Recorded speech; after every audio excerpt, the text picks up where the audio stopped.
Hi friends, welcome back to our channel. உங்களுக்காக இன்னைக்கு இந்த வீடியோல ஒரு சுவையான அருமையான ரெசிபி காத்துட்டு இருக்குங்க. அது என்னன்னு பாத்தீங்கன்னா ஹைதராபாத் சிக்கன் பிரியாணி எப்படி பண்ணணும் அப்படிங்கறத பத்தி தாங்க. வீடியோக்குள்ள போறதுக்கு முன்னாடி நீங்க இன்னும் எங்க சேனலை சப்ஸ்கிரைப் பண்ணல அப்படின்னா உடனே எங்க சேனலை சப்ஸ்கிரைப் பண்ணிக்கோங்க. கூடவே இருக்கிற பெல் ஐகானை கிளிக் பண்ண மறந்துடாதீங்க. சரி வாங்க இப்ப ஹைதராபாத் சிக்கன் பிரியாணி எப்படி செய்யணும் அப்படிங்கறத பார்க்கலாங்க. ஃபர்ஸ்ட் ஸ்டவ்வை பற்ற வச்சுக்கலாங்க. அடுத்து ஒரு பெரிய பாத்திரம் வச்சுக்கலாம். பாத்திரம் நல்லா காஞ்சதுக்கப்புறம் 100 ml அளவுக்கு எண்ணெய் சேர்த்துக்கோங்க. நான் இன்னைக்கு சன்ஃப்ளவர் ஆயில் தான் எடுத்துருக்கேன். நீங்கள் கடலெண்ணெய் கூட எடுத்துக்கலாங்க. எண்ணெய் நல்லா காஞ்சதுக்கப்புறம் நறுக்கி வச்சுருந்த பெரிய வெங்காயத்தை சேர்த்துக்கலாங்க. நான் இன்னைக்கு 5 பெரிய வெங்காயம் எடுத்து அதை நல்ல தின்னாக கட் பண்ணி வச்சுருக்கேங்க. அதை எண்ணெயில் போட்டு நல்ல டார்க் ப்ரௌன் ஆகிற வரைக்கும் வதக்கிக்கலாங்க.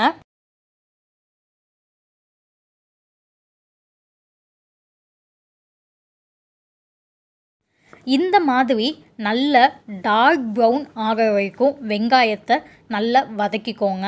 அதாவது நம்ம ஆனியன் பக்கோடாக்கெல்லாம் வெங்காயத்தை பார்த்திங்கன்னா நல்லா ஃப்ரை பண்ணி மொறுன்னு எடுப்பாங்க.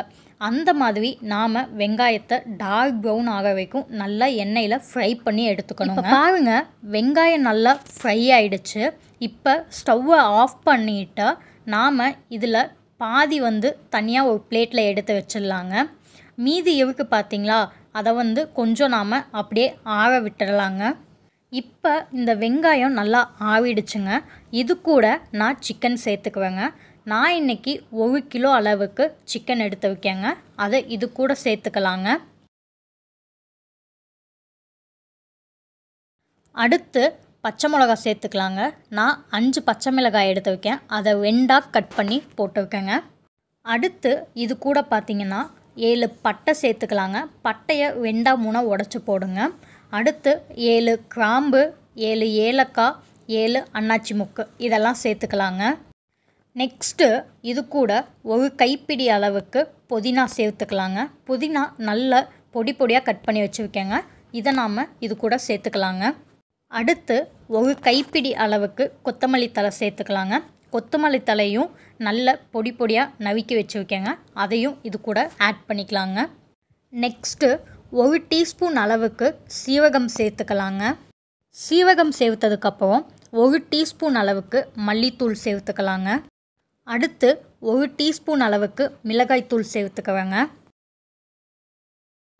நெக்ஸ்ட்டு இது கூட நாம் தேவையான அளவுக்கு உப்பு சேர்த்துக்கலாங்க. அடுத்து இது கூட 200 கிராம் அளவுக்கு இஞ்சி பூண்டு விழுது சேர்த்துக்கலாங்க. இந்த இஞ்சி பூண்டு விழுதோட ரேஷியோ பார்த்திங்கன்னா 100 கிராம் இஞ்சி 100 கிராம் பூண்டுங்க. அடுத்து 1/4 லிட்டர் அளவுக்கு தயிர் சேர்த்துக்கலாங்க. அடுத்து ஒரு பாதி எலுமிச்சம்பழத்தை இது கூட சேர்த்துக்கலாங்க. நாம் இன்றைக்கி இதில் தக்காளி ஆட் பண்ண போகிறது கிடையாதுங்க. அதனால தான் தயிரும் எலுமிச்சம்பழமும் சேர்த்துக்குறோங்க. இப்போ இதை நல்லா மிக்ஸ் பண்ணிக்கலாங்க. இந்த நம்ம ஆட் பண்ண இன்க்ரீடியன்ட்ஸ் எல்லாமே நல்லா கலங்கணுங்க. அப்போ தான் ஒன்றோடு ஒன்று நல்லா மிக்ஸ் ஆகி சிக்கனில் அந்த மசாலா எல்லாமே நல்லா அப்ளை ஆகுங்க.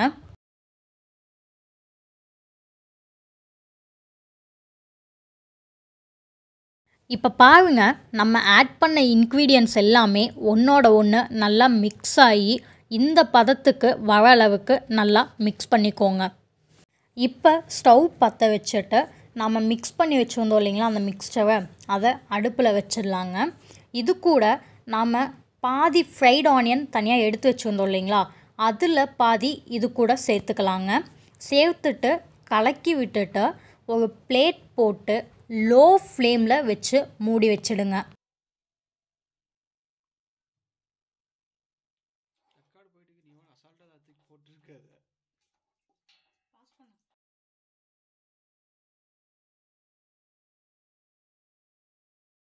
நாம் இது கூட தண்ணி சேர்த்த போகிறது கிடையாதுங்க. ஒரு 5 மினிட்ஸ் 2 மினிட்ஸுக்கு இடையில நீங்கள் ஓப்பன் பண்ணி பார்த்து கிளறி விட்டுட்டே இருக்கணுங்க. இல்லாட்டி அடி பிடிச்சிடுங்க. இப்போ சிக்கன் வெந்துட்டு இருக்கட்டுங்க. இன்னொரு சைடில் நாம் அரிசி பாயில் பண்ணுறதுக்கு ரெடி பண்ணிக்கலாங்க. ஒரு பெரிய பாத்திரம் எடுத்துக்கோங்க. அதில் நான் 2 லிட்டர் அளவுக்கு தண்ணி ஊற்றி வைக்கேங்க. நான் இன்றைக்கி 1 கிலோ அளவுக்கு பாஸ்மதி அரிசி எடுத்து வைக்கேங்க. அது வேக வைக்கிறதுக்கு 2 லிட்டர் தண்ணியே போதுமானதாக இருக்குங்க. அதனால் ஃபஸ்ட்டு நான் தண்ணியை நல்லா பாயில் பண்ணிக்குவேங்க. தண்ணி நல்லா கொதித்து வந்துருக்குங்க.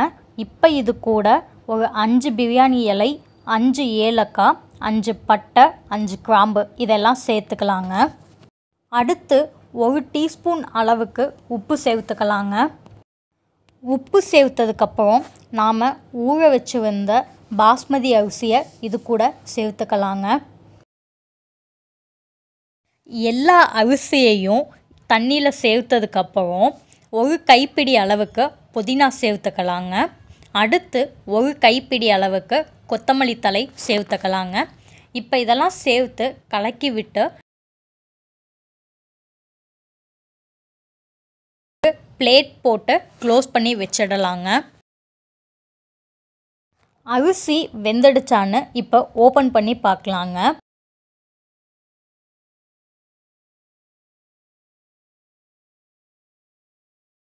இப்போ பாருங்க, அரிசி முக்கால் பதத்துக்கு வெந்துருக்குங்க. இந்த ஸ்டேஜில் நீங்கள் ஸ்டவ் ஆஃப் பண்ணிவிடுங்க. ஆஃப் பண்ணிவிட்டு சாதத்தில் இருக்கிற தண்ணியை வடிச்சிட்டு சாதத்தை மட்டும் நாம் தனியாக எடுத்து வச்சிடலாங்க. சிக்கன் வெந்துட்டு இருந்தது இல்லைங்களா? இப்போ நாம் சிக்கன் எந்த அளவுக்கு வெந்திருக்குன்னு பார்க்கலாங்க. இப்போ பாருங்கள், நாம் தண்ணி எதுவுமே இது கூட சேர்க்கலைங்க. பட் இருந்தாலும் சிக்கன் 90% அளவுக்கு நல்லா வெந்திருக்குங்க. இந்த ஸ்டேஜில் நாம் வடித்து வச்சு வந்த சாதத்தை இது கூட சேர்த்துக்கலாங்க.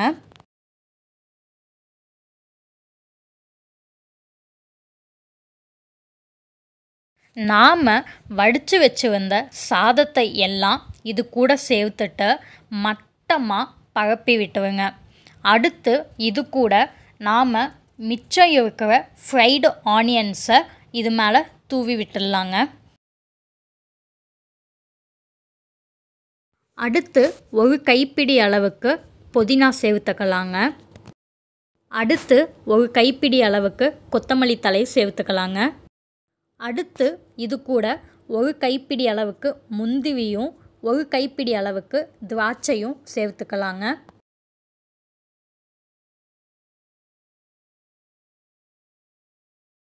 நெக்ஸ்ட்டு 100 ml அளவுக்கு நெய் சேர்த்துக்கலாங்க. அடுத்து இது கூட குங்குமப்பூ சேர்த்துக்கலாங்க. குங்குமப்பூ பார்த்திங்கன்னா நான் சுடுதண்ணியில் ஊற வச்சு எடுத்து வைக்கேங்க. இதை இப்போ இது கூட சேர்த்துக்கலாங்க. குங்குமப்பூ பார்த்திங்கன்னா 25 கிராமுக்கும் கம்மியாக தாங்க நான் எடுத்து வைக்கேன். இந்த அளவே இதுக்கு போதுமானதாக இருக்குங்க. அடுத்து ஒரு 100 ml அளவுக்கு நாம் சாதத்தை வடித்து வச்சு வந்த தண்ணி இருக்கும் இல்லைங்களா, அதை சேர்த்துக்கலாங்க. இப்போ இதெல்லாம் சேர்த்ததுக்கப்புறம் நாம் ஒரு பிளேட் போட்டு க்ளோஸ் பண்ணி வச்சிடலாங்க. க்ளோஸ் பண்ணி வச்சதுக்கப்புறம் நாம் ஒரு 15 நிமிஷத்துக்கு தம் போட்டு வைக்கணுங்க. இந்த தம் எப்படி போடுறதுன்னு பார்த்தீங்கன்னா, நம்ம பிளேட் போட்டு க்ளோஸ் பண்ணதுக்கப்புறம் இன்னொரு பாத்திரத்தில் நீங்கள் சுடுதண்ணி நல்லா கொதிக்க வச்சு எடுத்துக்கலாம். இந்த மாதிரி தம் போடுறதுனால என்ன ஆகுன்னு பார்த்தீங்கன்னா, நம்ம ரைஸ் ஒரு முக்கால் பதத்துக்கு தான் வேக வச்சு எடுத்துருந்தோம். இப்போ இந்த தம் போடுறதுனால ரைஸ் நல்லா ஃபுல்லாகவே குக் ஆகிடுங்க. இந்த 15 மினிட்ஸுக்கு நீங்கள் அடுப்பை லோ ஃப்ளேமில் வச்சுடுங்க. இப்போ 15 மினிட்ஸ் ஆயிடுச்சுங்க. நாம் ஓப்பன் பண்ணி பார்க்கலாங்க. இப்போ பாருங்கள், ரைஸ் எல்லாம் நல்லா குக் ஆகிருக்கு. இப்போ இதெல்லாம் நாம் மிக்ஸ் பண்ணிக்கலாங்க.